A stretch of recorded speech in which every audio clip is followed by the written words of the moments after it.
ഒക്കെ ചെയ്ത് അവരുടെ വീട്ടില് വളരെ സൗകര്യപ്രദമായ ഷീറ്റൊക്കെ വിരിച്ചിങ്ങനെ കാത്തു നിൽക്കുന്നത് കണ്ടപ്പോ അബൂ ഖൈസം ഭാര്യമാരോട് പറഞ്ഞു, കുറെ സമയം ഇങ്ങനെ അവരുടെ മുഖത്തേക്ക് നോക്കിയിട്ട് പറഞ്ഞു, റസൂലുള്ളാഹ് അള്ളാഹുവിന്റെ പ്രവാചകൻ സല്ലല്ലാഹു അലൈഹി വസല്ലം ഫിൽ ഹർ, ചൂടിലാണ്, അന ഫിൽ ളിൽ, ഞാൻ തണലിലാണ്, അതുകൊണ്ട് എനിക്ക് നിങ്ങളുടെ കൂടെ നിൽക്കാൻ പറ്റുന്നില്ല, ഞാൻ പോകുന്നു തബൂക്കിലേക്ക് എന്ന് പറഞ്ഞ് അബൂ ഖൈസം വീട്ടിൽ നിന്ന് തിരിച്ച് ഓടി പ്രവാചകൻ സല്ലല്ലാഹു അലൈഹി വസല്ലമയുടെ കൂടെ എത്താൻ ഓടി. അങ്ങനെ കുറച്ച് വൈകിട്ടാണ് എത്തുന്നത്. എല്ലാവരും നടന്ന് മുമ്പേ പോയതല്ലേ. അബൂ ഖൈസം വീട്ടിലേക്ക് തിരിച്ചു പോയതാണല്ലോ. കുറച്ച് വൈകിട്ടാണ് അവിടെ എത്തുന്നത്. അപ്പൊ ദൂരെന്ന് സ്വഹാബത്ത് പറഞ്ഞു, നബിയെ ആ വരവ് കണ്ടിട്ട് അബൂ ഖൈസമിനെ പോലെയാണ് എന്ന് തോന്നുന്നു എന്ന് പറഞ്ഞ് നബിയുടെ അടുക്കലേക്ക് എത്തുന്നതിന് മുമ്പ് നബി പറയുന്നുണ്ട്, കുൻ അബാ ഖൈസം, അത് അബൂ ഖൈസം ആവട്ടെ, അങ്ങനെ ആവട്ടെ, അദ്ദേഹമാകട്ടെ. അദ്ദേഹത്തോട് അദ്ദേഹത്തിന്റെ കാര്യങ്ങളോടൊക്കെ ഇഷ്ടമായിരുന്നു അവർക്ക് അള്ളാഹുവിന്റെ പ്രവാചകൻ സല്ലല്ലാഹു അലൈഹി വസല്ലമയെ. അതുകൊണ്ട് അബൂ ഖൈസം ആവട്ടെ അത് എന്ന് അള്ളാഹുവിന്റെ പ്രവാചകൻ പ്രത്യാശിക്കുകയും ആഗ്രഹിക്കുകയും ഒക്കെ ചെയ്യുന്നത് ചരിത്രത്തിൽ കാണാൻ പറ്റും. ഞാനിത് പറഞ്ഞത് നിങ്ങൾ ചിന്തിക്കുന്നുണ്ടോ? 650 കിലോമീറ്റർ, അതും കടുത്ത ചൂട്, കുടിക്കാൻ വെള്ളമില്ല, കഴിക്കാൻ ഭക്ഷണമില്ല, എന്നിട്ട് അവർ പോവാണ് അള്ളാന്റെ മാർഗത്തിൽ. എല്ലാം വിട്ടിട്ടാ പോകുന്നത്, ഭാര്യമാരെ, മക്കളെ, വീട് എല്ലാം വിട്ട്. 650 കിലോമീറ്റർ ഇന്ന് നമുക്ക് ദീർഘമായ യാത്രയാണ്. അന്ന് ഓടാൻ കാറുകളില്ല, മുസ്ലിം ഉമ്മത്തിന്റെ കയ്യിൽ അല്പം വേഗതയിൽ പോകാനുള്ള കുതിര സംഘങ്ങളില്ല. ഈ ഒട്ടകപ്പുറത്ത് കയറി, അതും 17 പേർ ഊഴമിട്ട് പോവേണ്ട ഒട്ടകങ്ങൾ മാത്രമേ അവിടെ കയ്യിലുള്ളൂ എന്ന് പറയുന്ന സമയത്ത് ചൂടിനെ മറികടന്നുകൊണ്ട് അവർ പോകുന്ന ആ യാത്ര റമളാൻ എന്ന് പറയുന്ന ശക്തമായ ചൂട് എന്ന് പറയുന്നതിലേക്ക് ചേർത്ത് വായിച്ചുകൊണ്ട് നമ്മളൊക്കെ എന്തു ത്യാഗമാണ് സഹിച്ചിട്ടുള്ളത് എന്ന് ഒരു പുനരാലോചന നടത്താനാണ് ഞാൻ തബൂക്കിന്റെ ചരിത്രം ഈ സന്ദർഭത്തിൽ ഓർത്തിട്ടുള്ളത്. അബൂദർ റളിയല്ലാഹു അൻഹു ഈ സംഘത്തിലുള്ള ഒരു സഹാബിയാണ്. അബൂദർ സഹാബിയുടെ പേര് നമ്മളൊക്കെ കേട്ടതാ. തബൂക്കിന്റെ ഈ സൈന്യത്തിലുള്ള ഒരാളാണ് അബൂദർ റളിയല്ലാഹു അൻഹു. പക്ഷെ അദ്ദേഹത്തിന്റെ ഒട്ടകത്തിന് തീരെ വയ്യ, വേഗത കുറവാ. അതുകൊണ്ട് അദ്ദേഹം ഒറ്റക്കായി, എല്ലാവരും പോയി. അദ്ദേഹം പറഞ്ഞു, നിങ്ങൾ പോയിക്കോളൂ, എന്നെ കാത്തിക്കണ്ട. അങ്ങനെ അദ്ദേഹം വളരെ പിറകിലായി, കുറേ സമയം വ്യത്യാസമായി. അങ്ങനെ അബൂദർ റളിയല്ലാഹു ഒട്ടകത്തെ വഴിയിൽ ഉപേക്ഷിച്ചു. ഇനി ഒട്ടകം കൊണ്ട് നടക്കാനില്ലേ, ഒട്ടകത്തെയും വലിക്കണം, ഒട്ടകം നടക്കണില്ല. അവസാനം ഭാരക്കെട്ട് തലയിൽ ചുമരിൽ പേറി തബൂക്കിന്റെ മണ്ണിലേക്ക് അബൂദർ റളിയല്ലാഹു കിതച്ച് കുടിവെള്ളം പോലും കിട്ടാതെ ഓടി വരുന്നൊരു രംഗം നബി സല്ലല്ലാഹു അലൈഹി വസല്ലമ ഓർക്കുന്നുണ്ട്.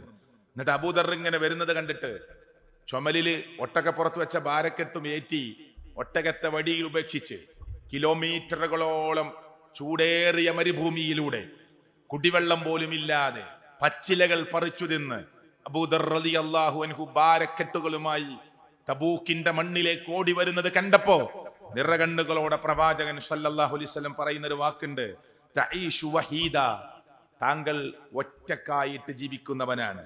വതമൂതു വഹീദ, ഒറ്റക്കായി താങ്കൾ മരിക്കും, ഒറ്റപ്പെട്ടവനായി മരിച്ചു പോകും. വതുബഅസു വഹീദ, എല്ലാവരുടെ കൂട്ടത്തിലുമല്ലാതെ ഒറ്റക്കായി താങ്കളെ ഉയർത്തെഴുന്നേൽപ്പിക്കുമെന്ന് അള്ളാഹുവിന്റെ പ്രവാചകൻ സല്ലല്ലാഹു അലൈഹി വസല്ലമ അബൂദർ റളിയല്ലാഹു അൻഹു പറയുന്നുണ്ട്. ചരിത്രത്തിലേക്ക് പോണില്ല, അങ്ങനെ ഒറ്റപ്പെട്ടിട്ടാണ് ലോകത്തുനിന്ന് ഇവിടെ പറയുന്നത്. അപ്പോ അതൊരു കുറ്റായിട്ടല്ല പറഞ്ഞത്. ആരുമില്ലെങ്കിലും ഒറ്റപ്പെട്ടവനായി അള്ളാഹുവിന്റെ മാർഗത്തിൽ ത്യാഗം സഹിച്ച ഒരു മഹാരഥനായി അദ്ദേഹത്തെ പ്രിയപ്പെട്ടവരെ പിന്നെ കാണേണ്ടി വരുന്നൊരവസ്ഥ. ഞാൻ പറയുന്നത് എത്ര ത്യാഗമാണ് ഇവരൊക്കെ സഹിച്ചിട്ടുള്ളത്.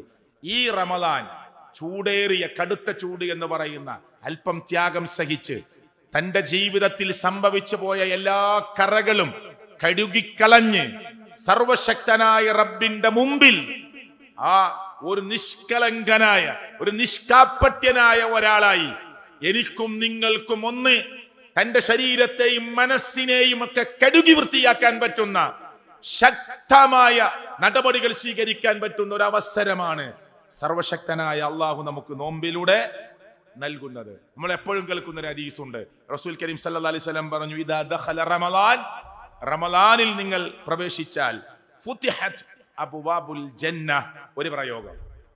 മറ്റൊരു റിപ്പോർട്ടിൽ കാണുന്നത് ഫുതിഹത് അബ്വാബുർ റഹ്മ, മറ്റൊരു റിപ്പോർട്ടിൽ കാണുന്നത് ഫുതിഹത് അബ്വാബുസ് സമാവാത്ത്. മൂന്ന് അർത്ഥവും നമുക്കത് മനസ്സിലാകുന്നതാണ്. ഒന്ന്, സ്വർഗത്തിന്റെ കവാടങ്ങൾ അല്ലാഹു തആല തുറന്നു വെക്കും.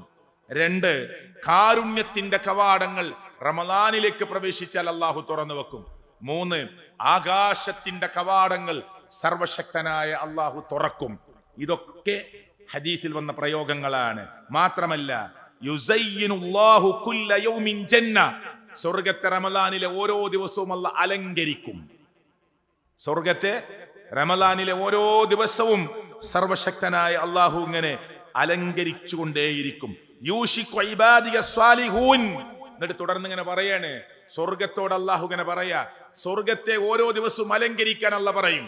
സ്വർഗത്തെ ഓരോ റമദാനിലെ ദിവസവും അലങ്കൃതമാക്കിയിട്ട് സ്വർഗത്തോട് പറയും, എന്റെ സ്വാലിഹീങ്ങളായ അടിമകൾ ഇങ്ങോട്ട് പ്രവേശിക്കാനുള്ള ത്വരിതപ്പെട്ട പണിയിലാണ് എന്ന് പറഞ്ഞുകൊണ്ട് സ്വർഗത്തെ ഓരോ ദിവസവും അലങ്കരിക്കുമെന്ന് കളവ് പറയാത്ത മുഹമ്മദ് മുസ്തഫ സ്വല്ലല്ലാഹു അലൈഹി വസല്ലമ എന്നെയും നിങ്ങളെയും പഠിപ്പിക്കുകയാണ്. എത്ര മനോഹരമായ സംസാരമാണ് പ്രിയപ്പെട്ടവരെ ഈ കേൾക്കുന്നത്. സ്വർഗത്തെ ഓരോ ദിവസവും അലങ്കൃതമാക്കിയിട്ട് എന്റെ സ്വാലിഹീങ്ങളായ അടിമകൾ ഈ സ്വർഗത്തിലേക്ക് പ്രവേശിക്കാനുള്ള ഒരുക്കത്തിലാണ്, അവർ അതിനു വേണ്ടിയുള്ള വെപ്രാളത്തിലാണ്. അതിനാണ് അവർ അരക്കെട്ട് മുറുക്കി ഇറങ്ങിയത്, അതിനാണ് അവർ എനിക്ക് വേണ്ടി പട്ടിണി കിടന്നത്, അതിനാണ് അവർ എനിക്ക് വേണ്ടി പാനീയം ഉപേക്ഷിച്ചത്, അതിനാണ് എനിക്ക് വേണ്ടി അവർ പകൽ സമയത്ത് ഭാര്യ ഭർത്തൃ ബന്ധം ഉപേക്ഷിച്ചത്, അതിനു വേണ്ടിയാണ് അവർ അനാവശ്യ സംസാരങ്ങളിൽ നിന്ന് മാറി നിന്നത്. ഈ സ്വർഗത്തിന് വേണ്ടി അവർ പാടുപെട്ട് പണിയെടുക്കുകയാണ് എന്ന് പറഞ്ഞുകൊണ്ട് സർവശക്തനായ അല്ലാഹു സ്വർഗത്തെ ഓരോ ദിവസവും അലങ്കൃതമാക്കുമെന്ന് മുഹമ്മദ് റസൂൽ സല്ലല്ലാഹു അലൈഹി വസല്ലം പറയുകയാണ്. അതുപോലെ തന്നെ അതിന്റെ ബാക്കിയിൽ ഹദീസിൽ കാണാം, വഗുല്ലികത് അബ്വാബുന്നാർ, നരകത്തിന്റെ കവാടങ്ങൾ അല്ലാഹു തആല കൊട്ടിയടക്കുകയാണ്. നരകത്തിന്റെ കവാടങ്ങൾ കൊട്ടിയടക്കും. അത് മാത്രമല്ല, അല്ലാഹു തആല വിളിച്ചു പറയാൻ ആവശ്യപ്പെടുകയാണ്, യാ ബാഗിയൽ ഖൈർ അഖ്ബിൽ, ഖൈർ ചെയ്യുന്നവരെ, നന്മ ചെയ്യുന്നവരെ മുന്നോട്ട് വന്നോളൂ, മുന്നോട്ട് വന്നോളൂ. യാ ബാഗിയ ശർ, തിന്മ ഇതുവരെ ചെയ്തുകൊണ്ടിരുന്ന ആളുകളെ അക്സിർ, മതിയാക്കിക്കോളൂ എന്ന് പറഞ്ഞുകൊണ്ട് അവിടുന്നുള്ള വിളിച്ചു പറയലുകൾ നടക്കുന്നു എന്ന് പ്രിയപ്പെട്ടവരെ നമുക്ക് പ്രമാണങ്ങളിൽ നിന്ന് മനസ്സിലാക്കാൻ സാധിക്കുകയാണ്. ഈ പ്രോഗ്രാമിന്റെ ചെലവിലേക്കുള്ള ബക്കറ്റ് നിങ്ങളുടെ മുമ്പിൽ വരുന്നു. മാന്യമായി അതിനെ മനസ്സിലാക്കിക്കൊണ്ട്, ഇതിന്റെ സാമ്പത്തിക ചെലവ് മനസ്സിലാക്കിക്കൊണ്ട് കാര്യമായിട്ട് ഇടപെടണമെന്ന് പ്രത്യേകമായി സന്ദർഭത്തിൽ ഓർമ്മപ്പെടുത്തുകയാണ്. നരകത്തിന്റെ 7 കവാടങ്ങളാണ് പ്രിയപ്പെട്ടവരെ റമദാൻ എന്ന് പറയുന്ന പരിശുദ്ധമായ മാസത്തിൽ സുഹൃത്തുക്കളെ കൊട്ടിയടക്കുന്നത്. പരിശുദ്ധമായ റമദാനിൽ നരകത്തിന്റെ 7 കവാടങ്ങളും കൊട്ടിയടക്കുകയാണ്. മാത്രമല്ല, അല്ലാഹു തആല പറഞ്ഞതായി മുഹമ്മദ് റസൂൽ കരീം സല്ലല്ലാഹു അലൈഹി വസല്ലം നമ്മളെ പഠിപ്പിക്കുന്നു. അല്ലാഹു തആല അല്ലാഹുവാണ് സത്യം എന്ന് പറഞ്ഞിട്ട്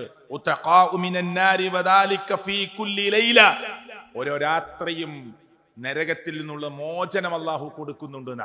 നരകത്തിൽ നിന്നുള്ള മോചനം, ചെറിയ ചെറിയ പ്രശ്നങ്ങൾ കൊണ്ട് നരകത്തിലേക്ക് പോകേണ്ട ചില ആളുകൾക്ക് നരകത്തിന്റെ മോചനം ഓരോ രാത്രിയും അല്ലാഹു തആല നൽകുന്നുണ്ട്. പിശാചുക്കളെ ബന്ധിക്കുകയാണ്, ചങ്ങലക്കിടുകയാണ്, മല്ലന്മാരായ ജിന്നുകളെയും പിടിച്ചുകെട്ടുകയാണ്. ചില പ്രശ്നങ്ങൾ ഉണ്ടാക്കുന്ന ജിന്നുവർഗത്തിൽപ്പെട്ട ആളുകളെയും, ജിന്നുവർഗത്തിൽപ്പെട്ട ഏറ്റവും ദുഷിച്ച വർഗമാണ് ആര്? ഷയാത്വീൻ, അവരെയും ബന്ധിപ്പിക്കുകയാണ്. ഇപ്പൊ മനുഷ്യരിൽ തന്നെ അക്രമ സ്വഭാവമൊക്കെ കാണിക്കുന്ന ആളുകൾ ഉണ്ടാവും. അതേപോലെ ജിന്നുവർഗത്തിലും ഈ അർത്ഥത്തിൽ പ്രവർത്തിക്കുന്ന ആളുകളുണ്ട്. അവരെ പിടിച്ചു കെട്ടുകയാണ്. ഷയാത്വീൻ എന്ന പ്രയോഗവും കാണാം. ജിന്നുവർഗത്തിൽപ്പെട്ട ചില മല്ലന്മാരെ, ചില അക്രമ സ്വഭാവമുള്ളവരെ ഈ സമയത്ത് പിടിച്ചു കെട്ടുകയാണ്. ഇതൊക്കെ ഹദീസിൽ പ്രയോഗങ്ങളിൽ വന്നതാണ്.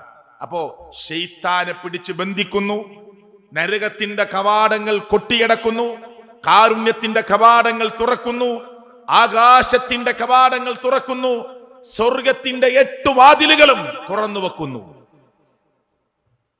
പോരാ, ഓരോ രാത്രിയും നരകമോചനത്തിൽ അല്ലാഹു തആല ആളുകളെ സെലക്ട് ചെയ്യുന്നു.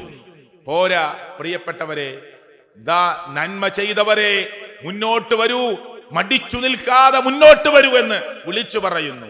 തിന്മ ചെയ്തവരെ മതിയാക്കിക്കൊള്ളൂ, നിങ്ങൾക്ക് രക്ഷപ്പെടാമെന്ന പ്രയോഗം സർവശക്തനായ റബ്ബ് മുഹമ്മദ് റസൂൽ കരീം സല്ലല്ലാഹു അലൈഹി വസല്ലമയിലൂടെ ആ നോമ്പിന്റെ പവിത്രമായ ദിനരാത്രങ്ങളെ എടുത്തു പറഞ്ഞുകൊണ്ട് എന്നെയും നിങ്ങളെയും ബോധ്യപ്പെടുത്തുകയാണ്. പോരാ, നമ്മളൊക്കെ സാധാരണ കേൾക്കുന്ന ഹദീസ് ഉണ്ട്, ആരെങ്കിലും റമദാനിൽ റമദാനിൽ ഈമാനോടുകൂടി നല്ല വിശ്വാസത്തോടുകൂടി എന്റെ റബ്ബെനിക്ക് പ്രതിഫലം തരും, ഈ പട്ടിണിക്ക്, ഈ പ്രയാസത്തിന്, ഈ വെള്ളം കുടിക്കാതെ തൊണ്ട ഉണങ്ങിയതിന്, അതേ കാത്തിരുന്നതിന് എന്റെ റബ്ബെനിക്ക് പ്രതിഫലം തരുമെന്ന ഇഹ്തിസാബ്, പ്രതിഫലേച്ഛയോടുകൂടി സർവശക്തനായ റബ്ബ് ഇതിന് കൂലി തരാതിരിക്കില്ല എന്ന നല്ല നീയത്തോടുകൂടി, നല്ല വിശ്വാസത്തോടുകൂടി ഒരാൾ നോമ്പനുഷ്ഠിക്കുകയും ആ റമദാനിലെ നമസ്കാരം നിർവഹിക്കുകയും ചെയ്താൽ അല്ലാഹു തആലയുടെ പ്രവാചകൻ പറയുന്നു, ഖറജ മിൻ ദുനൂബിഹി, അവനെ പാപങ്ങളിൽ നിന്ന് പുറത്താക്കുകയാണ്, അവനെ പാപങ്ങളിൽ നിന്ന് അവന് പുറത്തു കിടക്കാൻ പറ്റുകയാണ്. കയൗമി വലദത്തുഹു ഉമ്മുഹു, അവന്റെ ഉമ്മ അവനെ പ്രസവിച്ചതുപോലെ നിഷ്കളങ്കനായ ഒരു കുട്ടിയുടെ അവസ്ഥയിലേക്ക് ഈ ആളുകൾ മാറുമെന്ന് അള്ളാഹുവിന്റെ പ്രവാചകൻ സല്ലല്ലാഹു അലൈഹി വസല്ലമ നമ്മളെ പഠിപ്പിക്കുകയാണ്. വീണ്ടും ചില ഹദീസുകളിൽ കാണാം, ഒരാൾ റമദാനിലെ ഒരൊറ്റ ദിവസത്തെ നോമ്പെടുത്താൽ തന്നെ 70 വർഷം നരകാഗ്നിയിൽ നിന്ന് ദൂരെയാവുകയാണ്. അങ്ങനെ ഒരാൾ ഒരൊറ്റ ദിവസം റമദാനിലെ ഒരൊറ്റ നോമ്പ്, മൻ സ്വാമ യൗമൻ, ഒരു ദിവസത്തെ നോമ്പ്, അള്ളാഹുവിന്റെ കൂലി ഈമാനോടുകൂടി വിശ്വാസത്തോടുകൂടി വഹ്തിസാബ, പ്രതിഫലേച്ഛയോടുകൂടി ഒരു നോമ്പെടുത്താൽ സർവശക്തനായ അള്ളാഹുവിന്റെ പ്രവാചകൻ നമ്മെ പഠിപ്പിച്ച, അള്ളാന്റെ വഹയി പ്രകാരം നമ്മളെ പഠിപ്പിച്ചത്,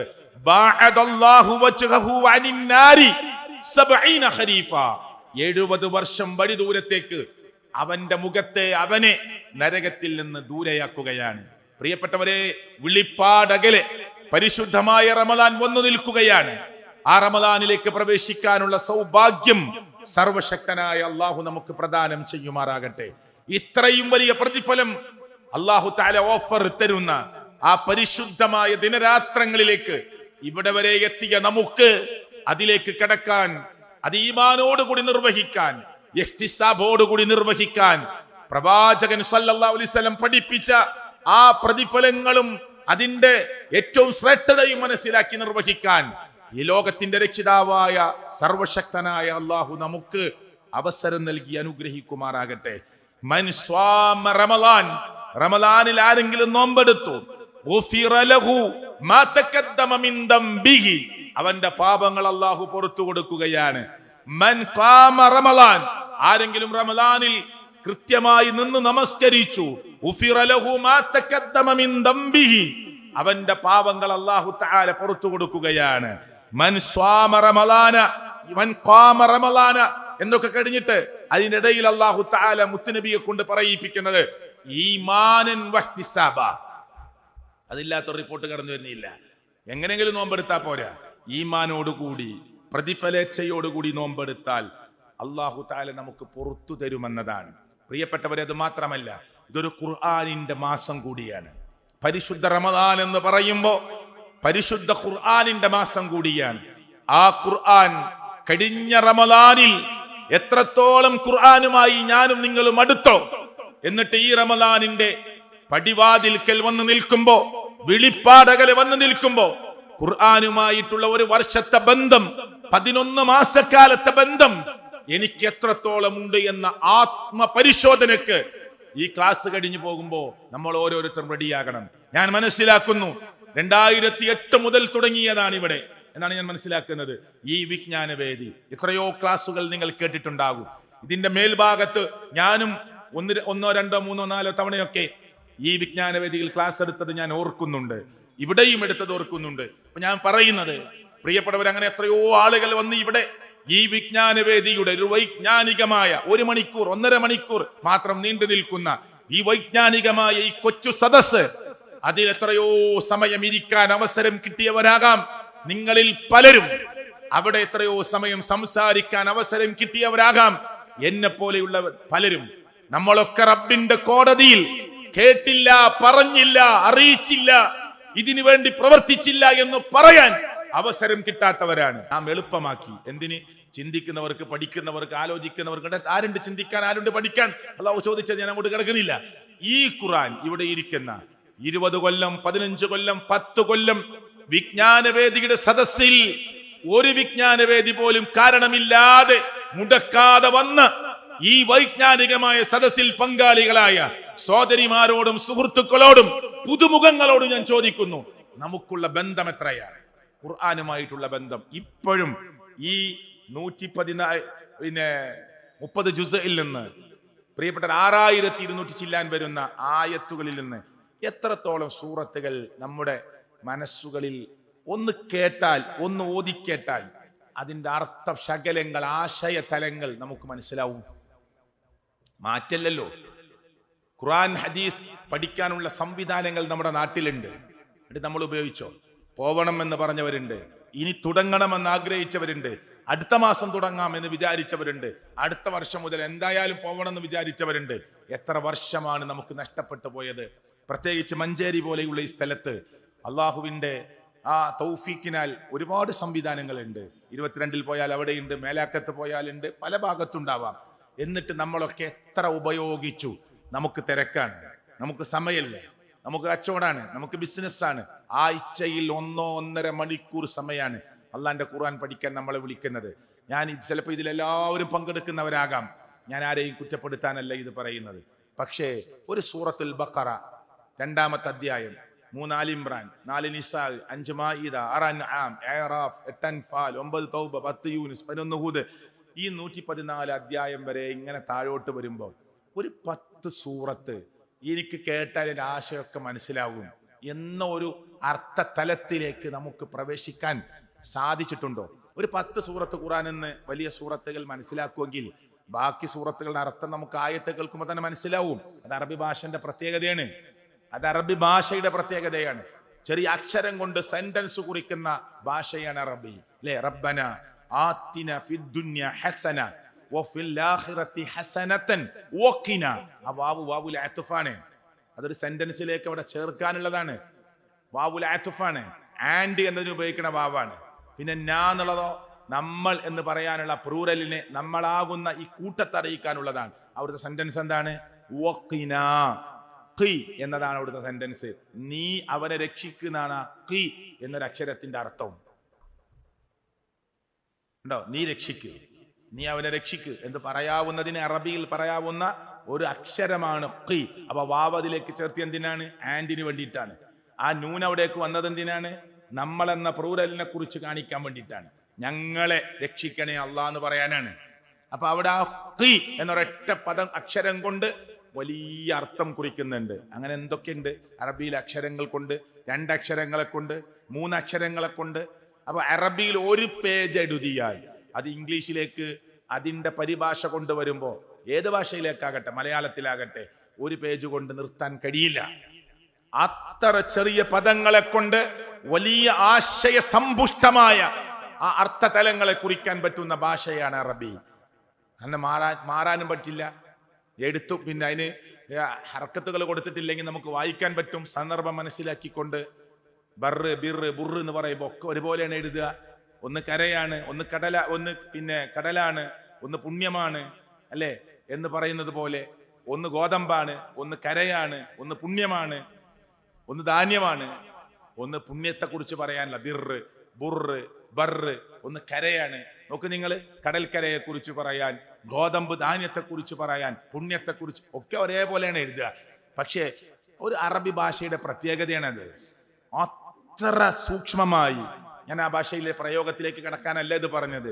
ഈ ഖുർആൻ ഒന്ന് മനസ്സിരുത്തി വായിക്കാൻ ശ്രമിച്ചാൽ, സൂറത്തുൽ ഫാത്തിഹ 60 വയസ്സുള്ള ആൾ ഈ സദസ്സിൽ ഉണ്ടാവാം, 50 വയസ്സുള്ളവരുണ്ടാകാം, 45ഉം 40ഉം ഉള്ളവരുണ്ടാകാം. എത്ര കൊല്ലമായി നമ്മൾ സൂറത്തുൽ ഫാത്തിഹ ഓതുന്ന ഒരു മടുപ്പ്, ഒരു പ്രയാസം, എത്ര കാലായി ഇത് ഓതുന്നു, ഇതന്നെ ഓതുകയാണ് എന്നൊരു തോന്നൽ നമ്മുടെ മനസ്സിലേക്ക് ഖുർആന്റെ ആയത്ത് ഓതുമ്പോൾ വരുന്നുണ്ടോ? നമ്മൾ വായിച്ച ഒരു നോവൽ, നാം വായിച്ച ഒരു സ്റ്റോറി, നാം വായിച്ച ഏതെങ്കിലും ഒരു കഥാപുസ്തകം, നാം വായിച്ച ഏതെങ്കിലും കുട്ടികൾക്ക് വായിക്കാൻ കൊടുക്കുന്ന ഒരു പുസ്തകം രണ്ടാമത് നാം എടുക്കുമ്പോൾ നമ്മുടെ മനസ്സ് പറയും ഞാൻ ഇത് വായിച്ചതാണ്.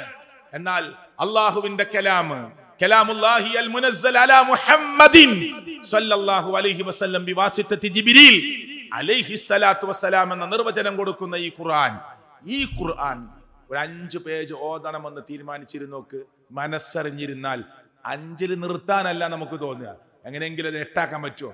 എങ്ങനെയെങ്കിലും ഇതാ ഇനിയിപ്പോ ഈ നിങ്ങൾ മറിച്ചു നോക്കൂ, ഇനിയിപ്പോ 3 പേജും കൂടി ഉള്ളൂ ഈ സൂറത്ത് തീരാൻ, എന്നാ അതങ്ങോട്ട് തീർത്തിട്ട് വെക്കാം, ഇതങ്ങോട്ട് തീർത്തിട്ട് വെക്കാം, അല്ലേ? അതാ നമ്മളെ ഖുർആൻ നമ്മളോട് പറയല്, നമ്മളെ പ്രേരിപ്പിക്കല്. എന്നാ വേറെ ഏതെങ്കിലും ഒരു ഗ്രന്ഥം വായിച്ചു നോക്കി, വേറെ ഏതെങ്കിലും ഒരു പുസ്തകം എടുത്ത് പഠിക്കുന്ന കുട്ടികളോട് ചോദിച്ചു നോക്ക്. അത് നിർബന്ധിത ഘട്ടത്തിൽ വായിക്കാന്നല്ലാതെ എന്നാ തന്നെ മടിച്ച് ഇനി നാളെ നോക്കാം എന്ന അർത്ഥത്തില. അപ്പോ ഓരോ വക്തിന്റെ കൂടെയും ഒന്ന് തീരുമാനിക്കുക. നമ്മളൊക്കെ ഈ റമദാനിലേക്ക് പ്രവേശിക്കുന്നതിന് മുമ്പേ ഖുർആൻ ഓതേണ്ടവരാണ് നമ്മൾ.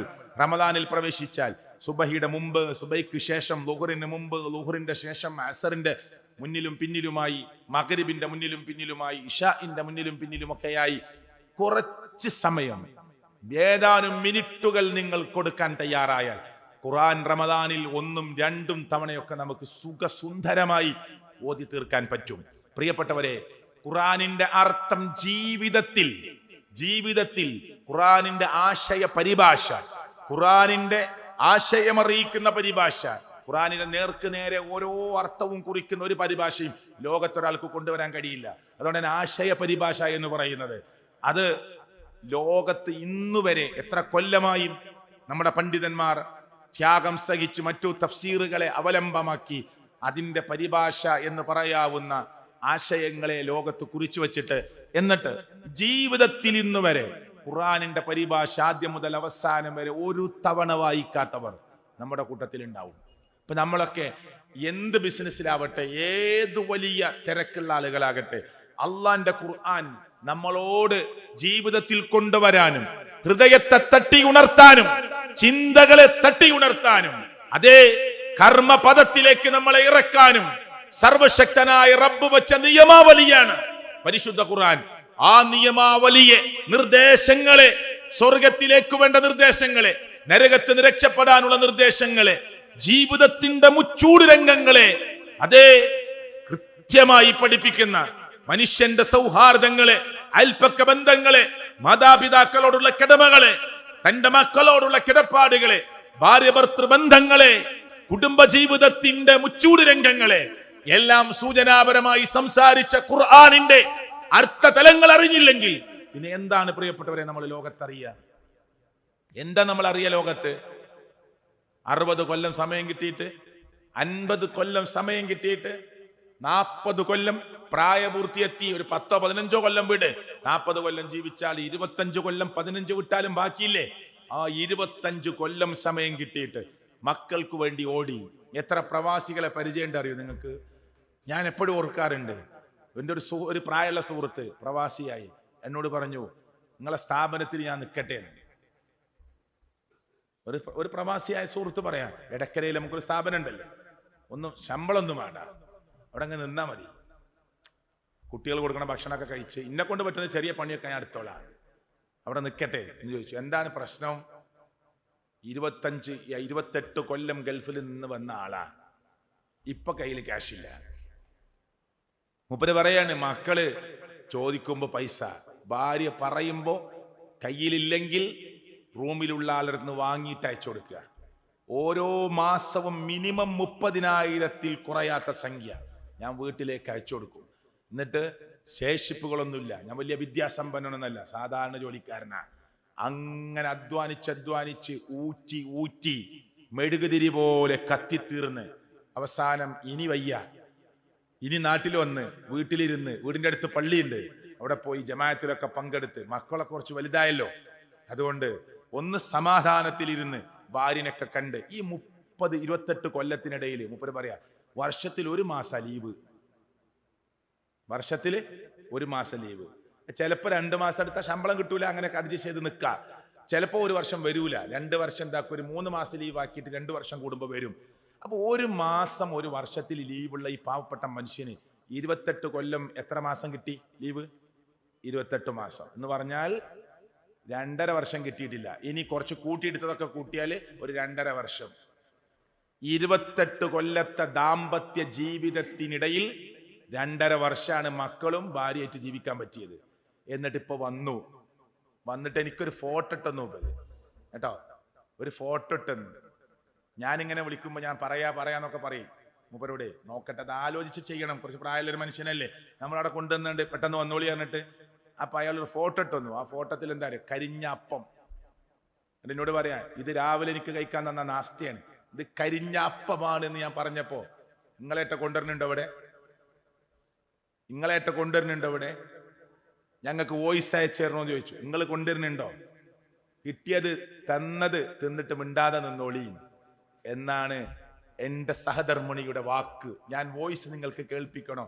അതുകൊണ്ട് വൈകിക്കല്ലേ, ഇനി ഞാൻ അങ്ങോട്ട് വരികയാണ് എന്ന് ഞാൻ അതിന് വേറൊരു മാർഗമൊക്കെ പറഞ്ഞു കൊടുത്തു. ഞാനിത് പറയുന്നത് സുഹൃത്തുക്കളെ, ജീവിതത്തിൽ ഒന്നും ബാക്കിയാക്കാതെ പ്രവാസ ലോകത്ത് പണിയെടുത്ത് അധ്വാനിച്ച് ആ മനുഷ്യൻ നാട്ടിലേക്ക് തിരിച്ചെത്തുമ്പോൾ ആ മനുഷ്യനെ ഇരു കൈകളും നീട്ടി സ്വീകരിച്ച് ശിഷ്ടകാലം അയാൾക്ക് വേണ്ട സേവനം ചെയ്ത് ജീവിക്കേണ്ട ഭാര്യ, ഞങ്ങൾക്ക് വേണ്ടി ഇത്രയും കഷ്ടപ്പെട്ട് ഞങ്ങളെ എല്ലാവരെയും പഠിപ്പിച്ച് ജോലിയിലാക്കാൻ വേണ്ടി പണിയെടുത്ത, ഊണും ഉറക്കവും ഒടിച്ച് എക്സ്ട്രാ ഡ്യൂട്ടി എടുത്ത്, ഓവർ ഡ്യൂട്ടി എടുത്ത് ഞങ്ങൾക്ക് വേണ്ടി പ്രവാസ ലോകത്ത് പണിയെടുത്ത പാവപ്പെട്ട പച്ചയായ ഈ മനുഷ്യനെ ഞങ്ങൾ ഇനി ഒരു ജോലിക്കും പറഞ്ഞേക്കാതെ വീട്ടിൽ ഇരുത്തണം എന്ന് തീരുമാനിക്കുന്നതിന് പകരം പണം കൊടുത്തപ്പോ ദീന് കൊടുക്കാൻ അയാൾക്ക് പറ്റിയിട്ടില്ല. മനസ്സിലായില്ലേ?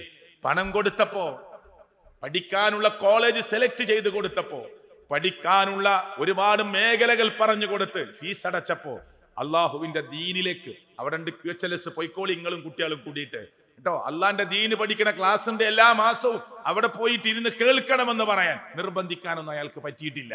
അതുകൊണ്ട് ദീന് നഷ്ടപ്പെട്ടു. ഇതൊക്കെ ലോകത്ത് സംഭവിക്കുന്നതാണ് സുഹൃത്തുക്കളെ, ഇതൊക്കെ ലോകത്ത് സംഭവിക്കുന്നതാണ്. നമ്മൾ മനസ്സിലാക്കണം. ഇങ്ങനെ കഷ്ടപ്പെട്ട് നമ്മൾ ജീവിച്ചു. നേരെ ഖുർആൻ ഓതാൻ സമയമില്ല, നേരെ നോമ്പെടുക്കാൻ സമയമില്ല. എല്ലാവരും തിങ്കളാഴ്ച വ്യാഴാഴ്ച സുന്നത്ത് നോമ്പെടുക്കുമ്പോ അതിനും പറ്റണില്ല, വെയിലത്താണ് പണി അല്ലെ. 13, 14, 15 സുന്നത്ത് നോമ്പെടുക്കുന്ന ആളുകളെ കാണുമ്പോ അയാൾക്ക് പറ്റണില്ല.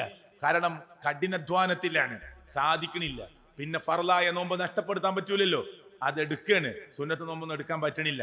ഇങ്ങനെ കഷ്ടപ്പെട്ടിട്ട് ഈ മക്കൾക്ക് വേണ്ടി, ഭാര്യക്ക് വേണ്ടി, കുടുംബത്തിന് വേണ്ടി വീട് സ്വപ്നം കണ്ട് പണിയെടുത്തിട്ട് അവസാനം ഇഹലോകവും പരലോകവും നഷ്ടപ്പെട്ടാൽ എന്തായിരിക്കും അവസ്ഥ? എന്തായിരിക്കും? അതുകൊണ്ട് മക്കൾക്ക് വേണ്ടിയൊന്നും ഓവർ റിസ്ക് ആരും ഏറ്റെടുക്കണ്ട.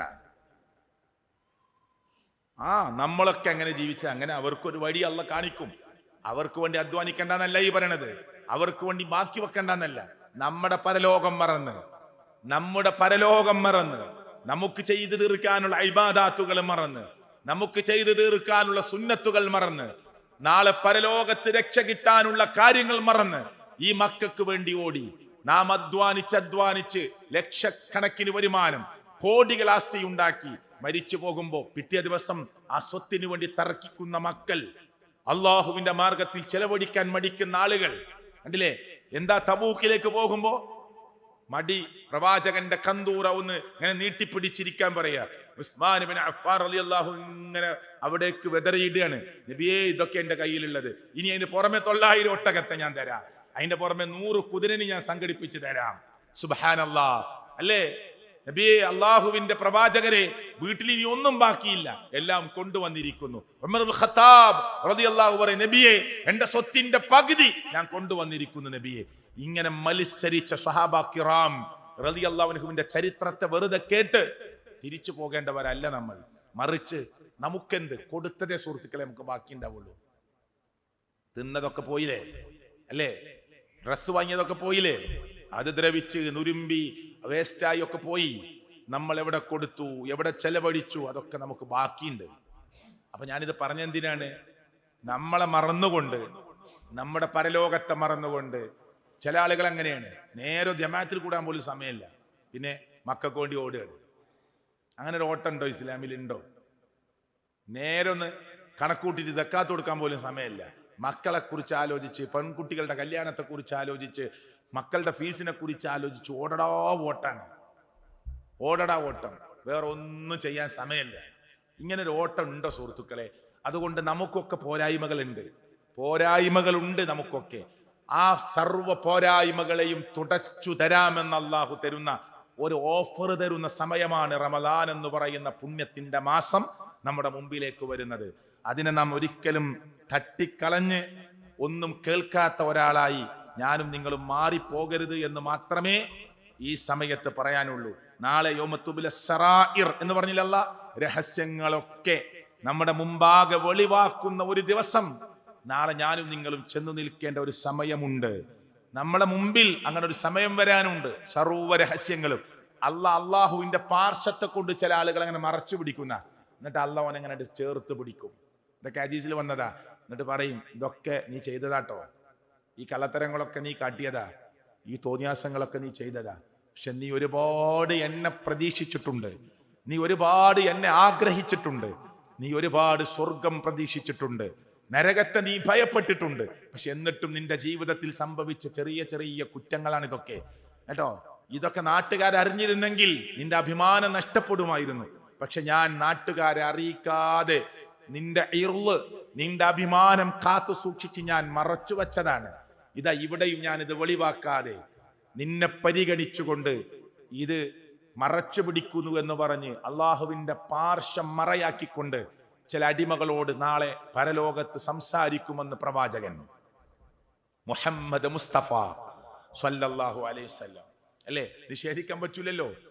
ഇതൊക്കെ നീ ചെയ്തതാ ഫാത്തിമ, ഇതൊക്കെ ചെയ്തതാണ് ആയിഷ, അഹമ്മദ്, മുഹമ്മദ്, ഷിയാബെ, അബൂബക്കറെ, അബ്ദുൽ ഗഫൂറെ, മുനീറെ, ഇബ്രാഹിമെ, ഹംസ ഇങ്ങനെ വിളിച്ചിട്ട് ഇതാ ഇതൊക്കെ ചെയ്തതാ, ഇതൊക്കെ രേഖയിലുണ്ട്, ഞാൻ അറിഞ്ഞിട്ടില്ല എന്ന് നീ വിചാരിക്കണ്ട.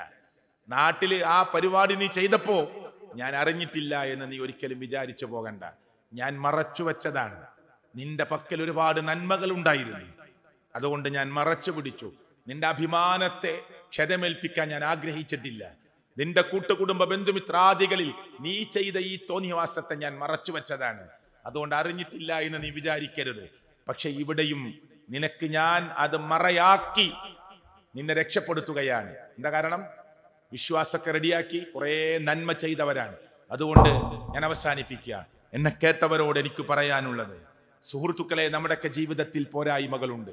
നമ്മുടെ ജീവിതത്തിൽ ഒരുപാട് പോരായ്മകളുണ്ട്. അള്ളാഹു നമുക്ക് പുറത്തു നൽകുമാറാകട്ടെ, അള്ളാഹു നമുക്ക് മാപ്പ് നൽകുമാറാകട്ടെ. ജീവിതത്തിന്റെ രഹസ്യ മേഖലകളിൽ സംഭവിച്ചു പോയ ചെറുതും വലുതുമായ തെറ്റുകുറ്റങ്ങൾ സർവശക്തനായ അള്ളാഹു നമുക്ക് മാപ്പ് നൽകി നമ്മെ അനുഗ്രഹിക്കുമാറാകട്ടെ. അള്ളാഹുവേ, നിന്റെ പരലോകത്തെ നീ നിന്ദിച്ചു കളയുന്ന, അഭിമാനത്തെ പിച്ചിച്ചീന്തുന്ന ദൗർഭാഗ്യവാന്മാരിൽ ഞങ്ങളെ ഒരിക്കലും നീ പ്രവേശിപ്പിക്കരുത് അല്ലാ. ഭൂമിയിൽ വെച്ചും നീ ഞങ്ങളുടെ അഭിമാനത്തെ ക്ഷതമേൽപ്പിക്കല്ലേ അല്ലാ.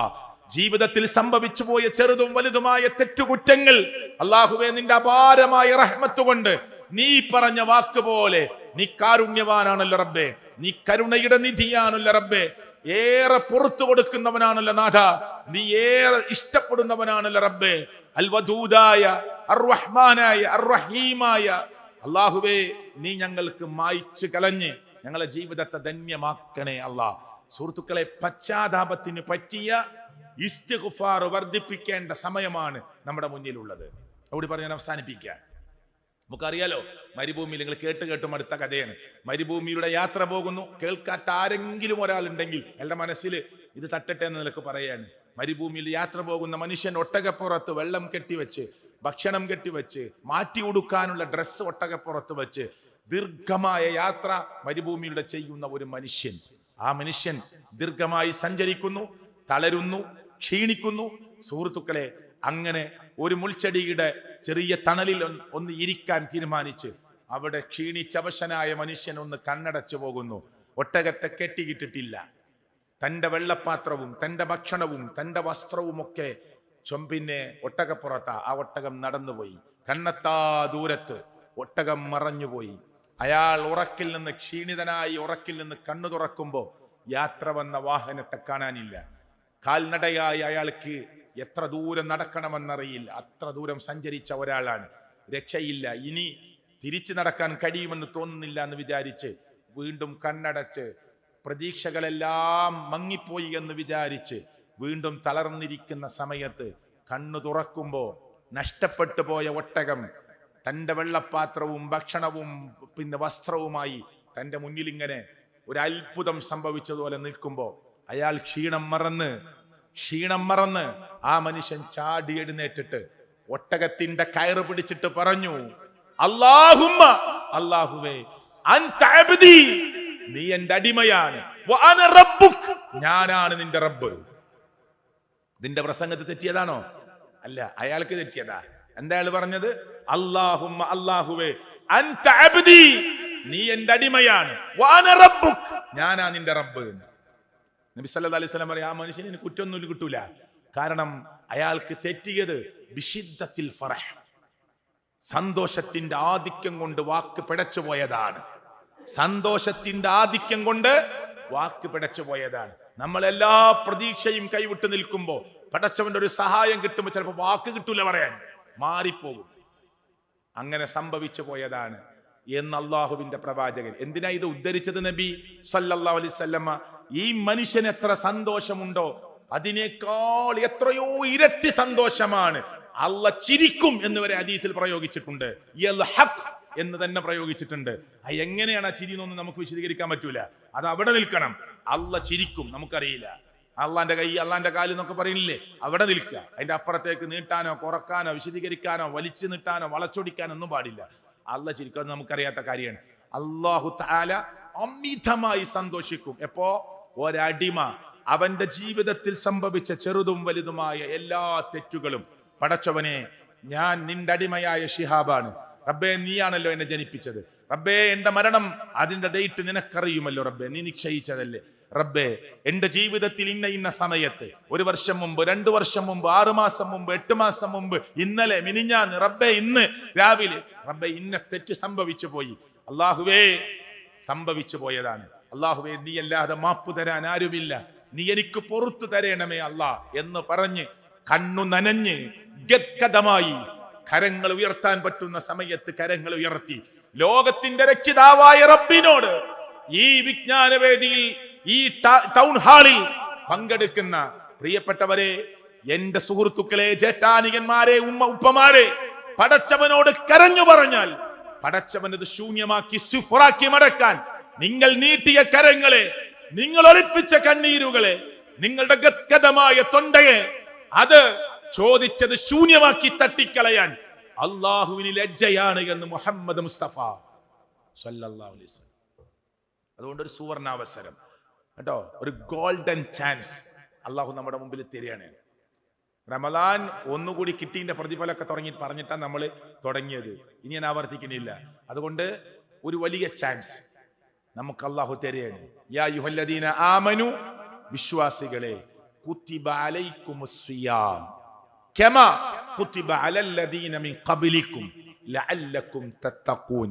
വിശ്വാസികളെ, നിങ്ങൾക്ക് നോമ്പ് നിർബന്ധമാക്കുന്നു, മുൻഗാമികൾക്ക് നോമ്പ് നിർബന്ധമാക്കിയതുപോലെ നിങ്ങളുടെ മേൽ നോമ്പ് നിർബന്ധമാണ്, മുൻഗാമികൾക്ക് നോമ്പ് നിർബന്ധമാക്കിയതുപോലെ. ലഅല്ലക്കും തത്തഖൂൻ. ഈ വാരിയല്ല് കൊണ്ട്, അതിന് മുകളിൽ ഇറച്ചയും അതിന് മേലെ തൊലിയും, അതിന്റെ താഴെ ഭദ്രമായ വാരിയല്ല്, അതിനുള്ളിൽ കടക്കുന്ന ഖൽബ്. പ്രിയപ്പെട്ടവരെ, വീട് ഇനി ശുദ്ധീകരണം തുടങ്ങും. നല്ല മാറാമിലകൾ തട്ടി, ഒരുപക്ഷെ വീടിന്റെ മുറ്റത്തിട്ടിരിക്കുന്ന ഇന്റർലോക്കുകൾ കളർ പോയിട്ടുണ്ടെങ്കിൽ റീപെയിന്റ് ചെയ്തുകൊണ്ട് വീടുകൾ നന്നായി മനോഹരമാക്കി, അല്ലെ, ചെറിയ അറ്റകുറ്റപ്പണികളൊക്കെ ഉണ്ടെങ്കിൽ അതൊക്കെ റെഡിയാക്കി എടുത്ത് വീടിൽ നല്ല ശുദ്ധീകരണ പ്രവർത്തനം നടത്തും. ഫർണിച്ചറുകൾ തുടക്കാൻ പറ്റുന്നത് തുടക്കും, കഴുകാൻ പറ്റുന്നത് കഴുകും. എല്ലാം നോമ്പാണ് വരുന്നത്. ഒരു നനച്ചുകുളിയിലേക്ക് പ്രവേശിക്കാൻ പോവുകയാണ് മുസ്ലിം ഉമ്മത്ത്. വീട് പെയിന്റ് അടിച്ചില്ലെങ്കിലും പ്രശ്നമില്ല. മാറാമിലകൾ ഒരു മുക്കുമൂലയിൽ ഉണ്ടാവണമെന്നല്ല, വൃത്തി വേണം, ഉണ്ടെങ്കിലും പ്രശ്നമില്ല. പക്ഷെ മനസ്സിനുള്ളിൽ കിടക്കുന്ന മാറാമിലകളുണ്ട്. അസൂയയുടെ മാറാമില കേട്ടോ, പിന്നെ പരദൂഷണത്തിന്റെ മാറാമിലകള്, പരിഹാസത്തിന്റെ മാറാമിലകള്. എല്ലാ വിജ്ഞാനവേദിയിലും പങ്കെടുത്തിട്ട് ഇപ്പോഴും കുശുമ്പ് മാറിയിട്ടില്ല, ഇപ്പോഴും കുറുമ്പ് മാറിയിട്ടില്ല, ഇപ്പോഴും പോര് മാറിയിട്ടില്ല. എത്ര കൊല്ലായി കല്യാണം കഴിഞ്ഞിട്ട്? 40 കൊല്ലായി. ഇപ്പോഴും ഭാര്യയും ഭർത്തരും അങ്ങോട്ടും ഇങ്ങോട്ടും കീരിയും പാമ്പായിട്ട് ജീവിക്കുകയാണ്. പ്രിയപ്പെട്ടവരെ, ചാൻസ് കിട്ടിയ തട്ടിപ്പറയും, കുത്തിപ്പറയും. അങ്ങനെയുള്ള സ്വഭാവങ്ങളൊക്കെ ഉണ്ട്. കച്ചവടത്തിൽ കൃത്രിമം കാണിക്കും. ഇതൊന്നും അവസാനിപ്പിക്കാതെ ഹൃദയത്തിൽ നിന്ന്, ഹൃദയത്തിന്റെ ഭിത്തിയിൽ അള്ളിപ്പിടിച്ചു കിടക്കുന്ന ഈ വൃത്തികേടുകളുടെ മാറാമിലകളെ നിങ്ങൾ തുടച്ചു മാറ്റാതെ, നിങ്ങളുടെ കൊട്ടാരവും വീടും മനോഹരമാക്കിയിട്ട് നാളെ പരലോകത്ത് രക്ഷപ്പെടാമെന്ന് ഞാനും നിങ്ങളും വിചാരിക്കുന്നുണ്ടെങ്കിൽ അത് തഖ്വയല്ല. ഇവിടെയാണ് തഖ്വ എന്ന് അള്ളാഹുവിന്റെ പ്രവാചകൻ സല്ലല്ലാഹു അലൈഹി വസല്ലം ചൂണ്ടുവിരൽ ഇങ്ങോട്ട് ഉയർത്തിപ്പിടിച്ച് നീട്ടിപ്പിടിച്ചിട്ട് 3 തവണ ആവർത്തിച്ചു. അറിയണേ, ഇത് നന്നാകണം, നന്നായാൽ സകലതും നന്നാകും. അലാ അറിയണേ, വഹിയൽ ഖൽബ്, അതാണ് ഹൃദയമെന്ന് പ്രവാചകൻ സല്ലല്ലാഹു അലൈഹി വസല്ലം. അതുകൊണ്ട് പ്രിയപ്പെട്ടവരെ, ഒന്ന് ഒരുങ്ങുക. സംസാരിച്ച ഞാനും ഒരുങ്ങുക, നിങ്ങളും ഒരുങ്ങുക. അള്ളാഹു കൂടുതൽ പഠിക്കാനുള്ള തൗഫീഖ് അള്ളാഹു നമുക്ക് പ്രദാനം ചെയ്യുമാറാകട്ടെ. അള്ളാഹുവെ, ജീവിതത്തിൽ സംഭവിച്ച എല്ലാ തെറ്റുകുറ്റങ്ങളും നീ ഞങ്ങൾക്ക് പുറത്തു മാപ്പ് നൽകണേ അല്ലാ. റമദാനിന്റെ ഒരു മുന്നൊരുക്കം നടത്തുന്ന ഈ സമയത്ത് അതിന്റെ അഹ്കാമുകളിലേക്ക്, വിധിവിലക്കുകളിലേക്കല്ല ഞാൻ പ്രവേശിച്ചിട്ടുള്ളത്. മറിച്ച് ഈ പരിശുദ്ധമായ റമദാനിനെ വരവേൽക്കുന്നതിന്റെ മുന്നോടിയായി എന്തിനു വേണ്ടി നമ്മൾ ഒരുങ്ങണം എന്നത് മാത്രമാണ് ഞാൻ ഈ സംസാരത്തിലൂടെ ഉദ്ദേശിച്ചിട്ടുള്ളത്. അത് നിങ്ങളുടെ ഹൃദയത്തിലേക്ക് സന്നിവേശിപ്പിക്കാൻ സാധിച്ചു എന്ന വിശ്വാസത്തോടു കൂടി ഞാൻ എൻ്റെ വാക്കുകൾ അവസാനിപ്പിക്കുകയാണ്. അല്ലാഹു തആല നമ്മളിൽ നിന്ന് സ്വീകരിക്കുമാറാകട്ടെ. അല്ലാഹു ഇത് കബൂൽ ചെയ്യുമാറാകട്ടെ. ജീവിതത്തിൽ സംഭവിച്ചു പോയ എല്ലാ തെറ്റുകുറ്റങ്ങളും അല്ലാഹു തആല എനിക്കും നിങ്ങൾക്കും പുറത്ത് മാപ്പ് നൽകുമാറാകട്ടെ. അല്ലാഹുവേ, ലോകത്തിന്റെ നാനാഭാഗത്ത് വേദനിക്കുന്ന ഒരുപാട് കഥകളും ചരിത്രങ്ങളും കേൾക്കുന്നു. ഞങ്ങളെ നീ കാത്തുരക്ഷിക്കണേ അല്ലാഹ്. ദീനിൽ പ്രവേശിച്ചതിന്റെ പേരിൽ മാത്രം, മുസ്ലിമായതിന്റെ പേരിൽ മാത്രം വേദന അനുഭവിക്കുന്ന ഫലസ്തീൻ മക്കളെ പോലെ അല്ലാഹുവേ, ലോകത്തിന്റെ നാനാഭാഗത്തുള്ളവർക്ക് നീ ആശ്വാസം കൊടുക്കണേ അല്ലാഹ്. അവർക്കൊരു സ്വതന്ത്ര രാജ്യം നൽകി നീ അനുഗ്രഹിക്കണേ അല്ലാഹ്. അല്ലാഹുവേ, ലാ ഇലാഹ ഇല്ലല്ലാഹ് എന്ന കലിമത്തു തൗഹീദ് മുറുകെ പിടിച്ച് ജീവിക്കാനുള്ള സൗഭാഗ്യം ഞങ്ങൾക്ക് നീ പ്രദാനം ചെയ്യണേ അല്ലാഹ്. കളിയാക്കുന്ന, പരിഹസിക്കുന്ന, അപഹസിക്കുന്ന, അല്ലാഹുവേ, ദീനിൽ അനുവദിച്ചതോ ദീനിൽ പറഞ്ഞതോ കാര്യങ്ങളെ സമൂഹത്തിന്റെ മുമ്പിൽ പറയുന്നതിന്റെ പേരിൽ കുത്തുവാക്കുകൾ കൊണ്ട് ആക്ഷേപങ്ങൾ നടത്തുന്നവർക്ക് നീ പുറത്തു കൊടുക്കണേ അല്ലാഹ്. അവർക്കും സത്യമാർഗത്തിലേക്ക് തിരിച്ചു വരാനുള്ള സൗഭാഗ്യം നൽകി നീ അനുഗ്രഹിക്കണേ അല്ലാഹ്. അല്ലാഹുവേ, ഞങ്ങളുടെ കുടുംബ ബന്ധുമിത്രാദികളിൽ നിന്ന് മരണപ്പെട്ടു പോയ ഉമ്മമാരുടെ, ജ്യേഷ്ഠാനികന്മാരുടെ മക്കളുടെ ഖബറിനെ നീ വിശാലമാക്കി കൊടുക്കണേ അല്ലാഹ്. അല്ലാഹുവേ, ലോകത്തിന്റെ എവിടെ വെച്ച് മരിക്കേണ്ടി വന്നാലും ലാ ഇലാഹ ഇല്ലല്ലാഹ് എന്ന കലിമത്തു തൗഹീദ് ഉച്ചരിച്ചു മരിക്കാൻ ഞങ്ങൾക്ക് നീ സൗഭാഗ്യം നൽകണേ അല്ലാഹ്. ഘടത്തിൽ നിന്ന് രക്ഷപ്പെട്ടുകൊണ്ട് എല്ലാം ഹലാലായ മാർഗത്തിൽ വീട്ടി മരിക്കാനുള്ള ഭാഗ്യം ഞങ്ങൾക്ക് നീ പ്രദാനം ചെയ്യണേ അല്ലാഹ്. റബ്ബനാ തഖബ്ബൽ മിന്നാ إنك أنت السميع العليم ربنا آتنا في الدنيا حسنة وفي الآخرة حسنة وقنا عذاب النار آمين آمين برحمتك يا أرحم الراحمين.